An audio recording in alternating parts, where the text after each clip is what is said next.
Hello વિદ્યાર્થી મિત્રો, આજના એકેડમી યુટ્યુબ ચેનલ વતી હું સંતોષ શેઠ ફરી એક વખત આપ સૌ વિદ્યાર્થી મિત્રોનું હાર્દિક સ્વાગત કરું છું. મિત્રો આજે આપણે મિત્રો આગળ જોવા જઈ રહ્યા છીએ ધોરણ 12 વિષય મનોવિજ્ઞાનમાં, કે જેમાં આપણે બે ચેપ્ટર જે છે એ પૂરા કર્યા. આઈ હોપ કે તમને એમાં કોઈ પણ પ્રકારનો ડાઉટ નહીં હોય, અને જો કોઈ પણ પ્રકારનો ડાઉટ હોય તો તમે તમારો પ્રશ્ન મને કમેન્ટ સ્વરૂપે પૂછી શકો છો મિત્રો. બરાબર છે? ઓકે, તો મિત્રો હવે આપણે જે છે સમજ મેળવવા જઈ રહ્યા છીએ, એનાથી આગળ આપણે વધીએ છીએ, જેનું નામ છે પ્રકરણ નંબર 3 અને બુદ્ધિ, જે બહુ મહત્વનું અતિ મહત્વનું પ્રકરણ છે મિત્રો. બરાબર? હવે મિત્રો બુદ્ધિ નામનું જે પ્રકરણ જે છે, તો પહેલા તો આપણે થોડીક વાત કરીએ તો કે બુદ્ધિ જે છે એને સામાન્ય રીતે સામાન્ય લોકો જે છે તો કે એને મતિ કહે છે, અક્કલ કહે છે, શાન કહે, શાણપણ કહે, ડહાપણ કહે, બુદ્ધિ ચાતુર્ય કહે, બુદ્ધિવાન કહે. તો આવા જુદા જુદા પર્યાયો જે છે મિત્રો એ બુદ્ધિ માટે વાપરવામાં આવે છે. બરોબર? અને આ તે પર્યાયો અને રોજિંદા જીવનમાં આપણે આનો અવારનવાર ઉપયોગ કરતા હોઈએ છીએ. બરોબર? હવે સામાન્ય રીતે આપણે એમ કહું તો કે આપણી બધી જ ક્રિયાઓ, જેમ કે સવારે ઉઠીએ તો બ્રશ કરવું, નાહવું, ધોવું, એ ઉપરાંત નાસ્તો કરવો, એ ઉપરાંતના આપણા કાર્ય કરવા, આપણું ભણવું, આપણો અભ્યાસ, એ ઉપરાંત આપણે ફરવાનું, તો એ બધી જ ક્રિયાઓ જે છે એ બુદ્ધિમત્તા સાથે સંકળાયેલી છે મિત્રો. બરોબર? તો હવે આપણે એની સમજ મેળવવાની છે કે ખરેખર બુદ્ધિ એટલે શું, એની વ્યાખ્યા શું કરી શકાય, જુદા જુદા મનોવૈજ્ઞાનિકો શું માને છે, અને એ ઉપરાંત મિત્રો કે બુદ્ધિનું સ્વરૂપ કેવું છે, એ ઉપરાંત એના ખ્યાલો, એના અમુક મનોવૈજ્ઞાનિકો એના બુદ્ધિના પ્રકારો આપ્યા છે, તો એ વસ્તુ, તો એ બધી વસ્તુ જે છે મિત્રો એ આપણે આ પ્રકરણમાં જોવાના છીએ. બરોબર? આટલી સાદી.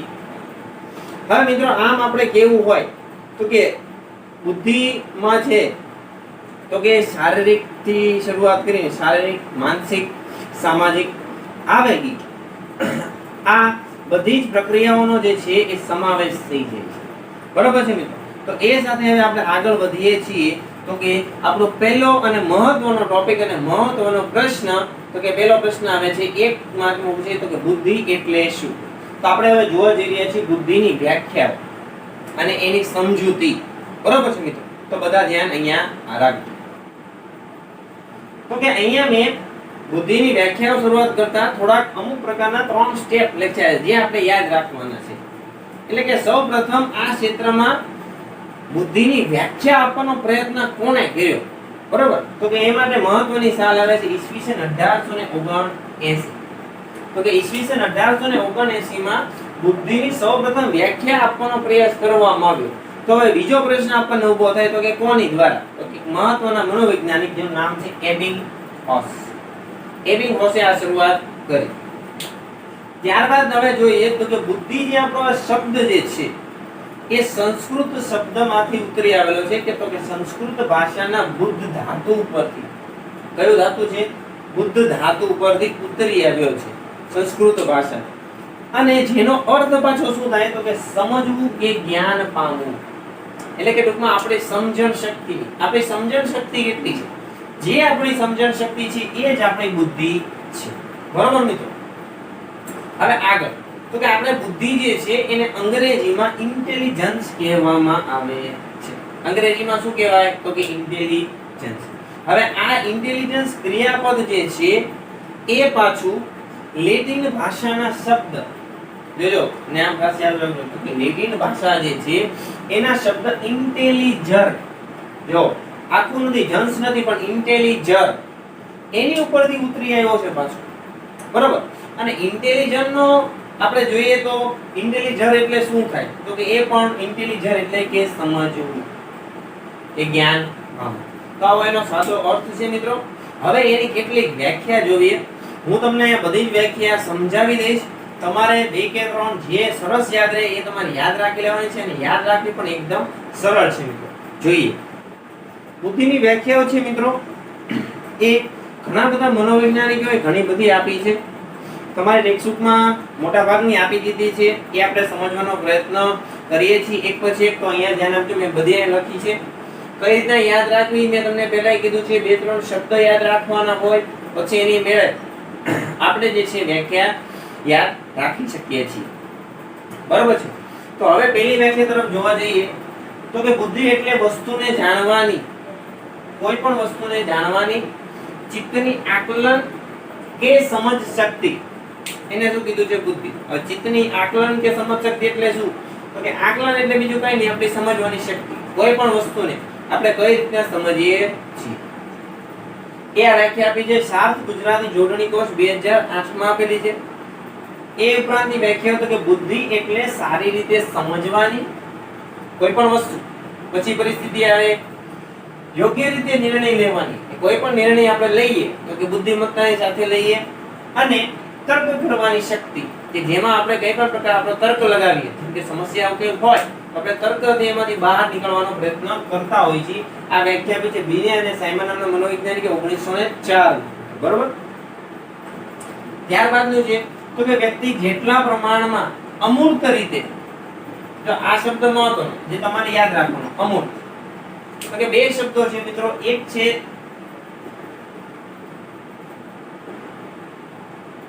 છે મૂર્ત અને બીજો છે અમૂર્ત.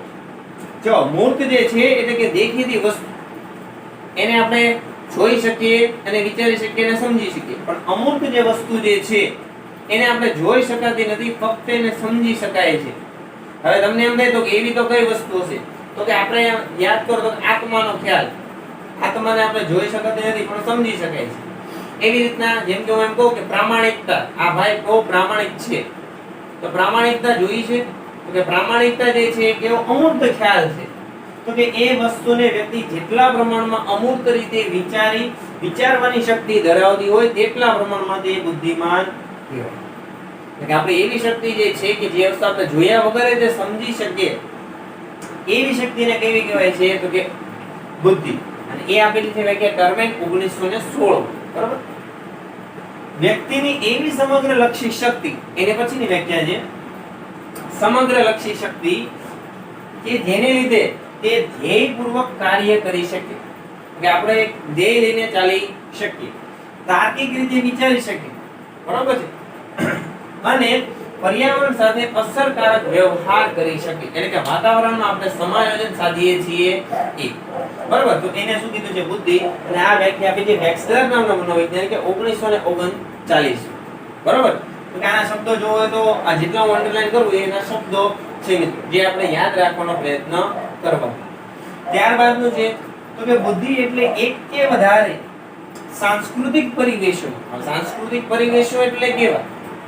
તો કે જેને આપણે કલ્ચરલ કહીએ છીએ, એટલે કે જે આપણા પર્યાવરણમાં આવે છે. તો કે સાંસ્કૃતિક પરિવેશોમાં મહત્વની ગણાતી સમસ્યાઓને ઉકેલવાની, એટલે કે આપણે જે કઈ પણ પ્રકારની સમસ્યાઓને ઉકેલીએ છીએ આપણા પર્યાવરણમાં સાથે રહીને, કે મૂલ્યવાન વસ્તુઓનું નિર્માણ કરવાની શક્તિ, કે જેના આધારે આપણે એમ કહીએ ને કે ઓહો, આપણે કેમ એમ કહીએ છીએ કે આલ્બર્ટ આઇન્સ્ટાઈન બુદ્ધિમાન. તો કે શું કામ? તો કે એને કેવું વસ્તુઓનું નિર્માણ કરવાની શક્તિ છે. એ વસ્તુ જે છે કે એવા નિયમો આપ્યા, ગણિતના વિજ્ઞાનના જે નિયમો આપ્યા, તો એના કારણે એ શક્તિ કે કુશળતા એ બુદ્ધિ છે. એનો મતલબ એવો નથી કે આપણા બુદ્ધિ નથી, આપણા બધામાં ઇન્ટેલિજન્સ છે જ તે. બરોબર છે. ફેર એટલો છે એના ઉપયોગ સંદર્ભમાં, આ કોણ કેટલો ઉપયોગ કરે છે એ એના ઉપર આધારિત છે. ત્યારબાદની વ્યાખ્યા છે મિત્રો તો કે બુદ્ધિ એટલે પર્યાવરણના કોઈ પણ સંદર્ભ સાથે, પર્યાવરણનો કોઈ પણ સંદર્ભ હોય એટલે આપણી આસપાસનું વાતાવરણ યાદ રાખવાનું. તો કે એની સાથે અનુકૂલન કરવા માટે, એટલે કે આપણે જે અનુકૂલિત થઈને રહીએ છીએ એ કરવા માટે, અથવા તો તેને ઘાટ આપવા માટે, એટલે કે પ્રતિકૂળ પર્યાવરણ હોય તો એને અનુકૂળ બનાવે. બરોબર. અથવા તેને પસંદ કરવા માટે, એટલે કે જે પર્યાવરણ છે એને પસંદ કરો અથવા તો ઘાટ આપીને પસંદ કરીએ છીએ કે જરૂરી માનસિક શક્તિઓ એ બુદ્ધિ છે. સાવ છે. બરાબર છે. સ્ટર્નબર્ગ નામના મનોવૈજ્ઞાનિકે આપેલી છે 1997 માં. ત્યાર પછી તો બુદ્ધિ એ તમામ બૌદ્ધિક અથવા તો બોધન પ્રક્રિયાઓનો સરવાળો છે. પાછો આવે બૌદ્ધિક બોધન પ્રક્રિયાઓ એટલે કઈ? તો કે બોધન પ્રક્રિયાઓમાં આવે આપણું વિચારવું, તર્ક કરવું, સમજવું, સાંભળવું, શીખવું, યાદ રાખવું, આ બધી પ્રક્રિયાઓ મિત્રો બોધન પ્રક્રિયાઓ કહેવાય. બરોબર? તો કે એ પ્રક્રિયાઓનો સરવાળો છે કે જેમાં આયોજન રહેલું છે. જો વિચારીએ તો આપણે આયોજન કર્યું છે, યાદ રાખીએ આયોજન. માહિતીનું સંકેતોમાં અંકન કરવું, એટલે કે જે કંઈ પણ માહિતી જે છે, આપણે અત્યારે હું પણ આ એક તમને સમજાવું છું, તમારી માટે એક પ્રકારની માહિતી છે, તો એને સંકેતોમાં અંકન કરવું એટલે કે કોડિંગ કરવું. એ જ્યારે હું તમને બુદ્ધિનું આપણે આગળ જોઈશું એનું સ્વરૂપ, એથી આગળ જોઈશું ત્યારે હું તમને કહીશ. તો કે એનું સંકેતોમાં અંકન કરવું અને ધ્યાન વગેરેનો સમાવેશ થાય. કેમ કે ધ્યાન આપવા બધી પ્રક્રિયાઓ થાય એકાદે, એને શું કીધું છે? આપણી બુદ્ધિ કે કરી શકીએ છીએ એવી આપણી પાસે એક પ્રકારની માનસિક શક્તિ છે મિત્રો. યાદ રાખજો, બુદ્ધિ આપણી પાસે બહુ એટલે બહુ સરસ એવી માનસિક શક્તિ આપેલી છે ભગવાને, કે જેના કારણે આપણે આ બધું સર્જન કરી શકીએ છીએ. બરોબર? અને આ વ્યાખ્યા આપી છે જેપી દાસ 2004. બરોબર મિત્રો? યાદ રાખવાનો પ્રયત્ન કરજો. 2 કે 3 વાક્ય મેક્સિમમ વ્યાખ્યા જેટલી યાદ રાખશો એટલું તમારી માટે વધારે સારું. તમારું જે અપેરિયન્સ જે છે એ બહુ સરસ દેખાશે. બરોબર? તો મિત્રો હવે આપણે જોવા જઈ રહ્યા છીએ મહત્વનો બીજો 2 કે 3 માર્કમાં પૂછાઈ શકે એવો પ્રશ્ન, તો કે બુદ્ધિનું સ્વરૂપ. તો કે જુદા જુદા મનોવૈજ્ઞાનિકો બુદ્ધિની વ્યાખ્યા આપી, એના આધારે તેનું સ્વરૂપ બનાવ્યું છે.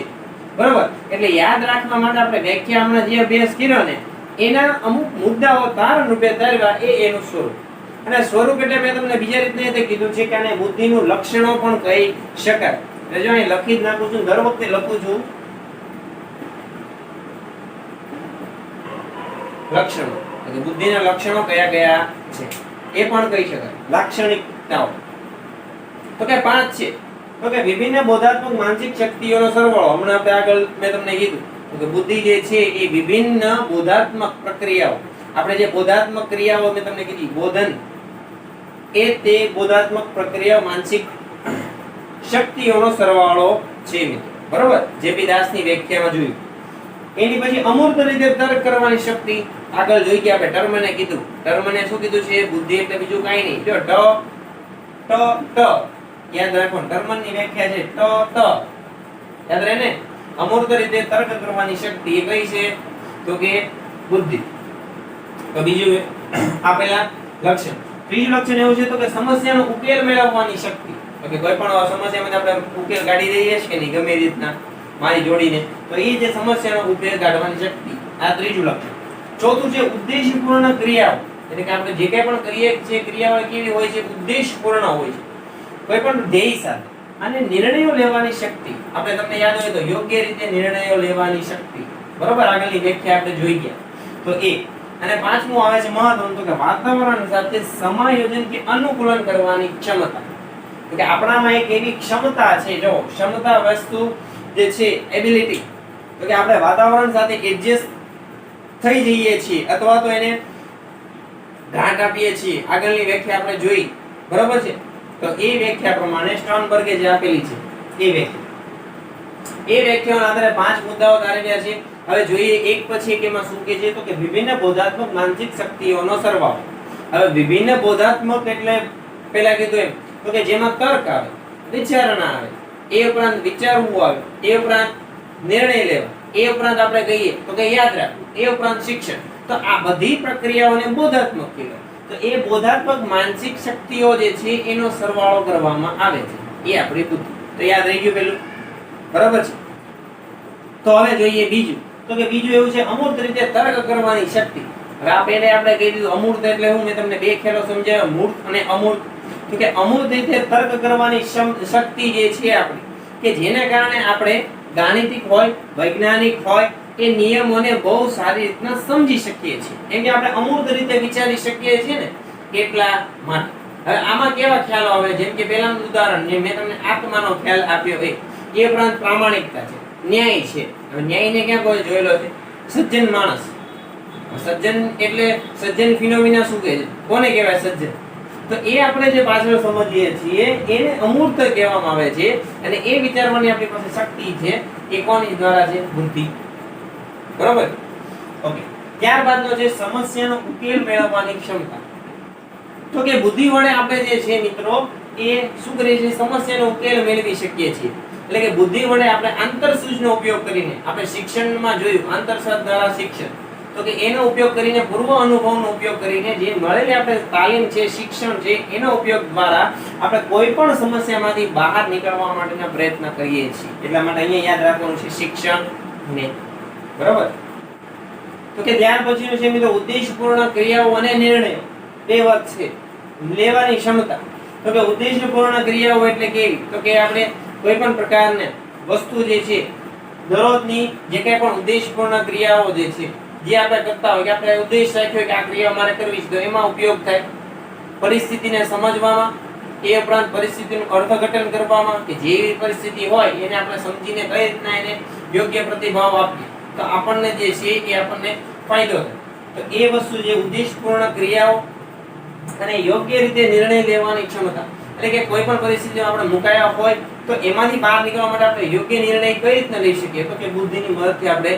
લઈ શકીએ છીએ એનું અર્થઘટન કરીને બરોબર છે મિત્રો યાદ રહેશે તો કે પાંચમું છે સાવ સહેલું વાતાવરણ સાથે સમાયોજન કે અનુકૂલન કરવાની ક્ષમતા તો કે આ શું થયું તો કે ક્ષમતા કોણ છે બુદ્ધિ ધરાવે છે એટલે આપણે બુદ્ધિનો ઉપયોગ કરીએ છીએ તો વાતાવરણમાં જે છે નવી નવી વસ્તુઓ નવી નવી પરિસ્થિતિઓ એ સતત ઊભી થવાની તો એ પરિસ્થિતિ ઊભી થાય છે તો એની સામે આપણે શું કરવાનું છે પહેલા તો સમાયોજન સાધવાનું છે તો કે ના કોઈ વાંધો નહીં આવી પરિસ્થિતિ બની છે અને અનુકૂલન કરવાનું છે એ પરિસ્થિતિ સાથે અનુકૂળ થઈને આપણો વ્યવહાર કરવાનો છે વર્તન આપણે કરવાનું છે બરોબર છે કેમ કે સમાજ છે વાતાવરણનો પરિસ્થિતિ ઘણી બધી નવી નવી આવશે દરરોજ નવી નવી હશે બરોબર તો આ સાથે આ પાંચ એના સ્વરૂપના લક્ષણો છે બુદ્ધિના લક્ષણો બુદ્ધિનું સ્વરૂપ સાવ સહેલું છે આ પૂછે તો તમારે માર્કના રોકડા લેવાના છે મિત્રો પાંચ મુદ્દા યાદ રાખવાના છે પાંચ શબ્દ બરોબર ઓકે સો આ સાથે આપ સૌ વિદ્યાર્થી મિત્રોને જો મારો વિડિયો ગમતો હોય તો પ્લીઝ એને લાઈક શેર અને મારી YouTube ચેનલને સબસ્ક્રાઇબ કરજો તમે સૌ વિદ્યાર્થીઓ મારો વિડિયો નિહાળ્યો એ બદલ હું આપનો આભારી છું સો થેન્ક યુ એવરીવન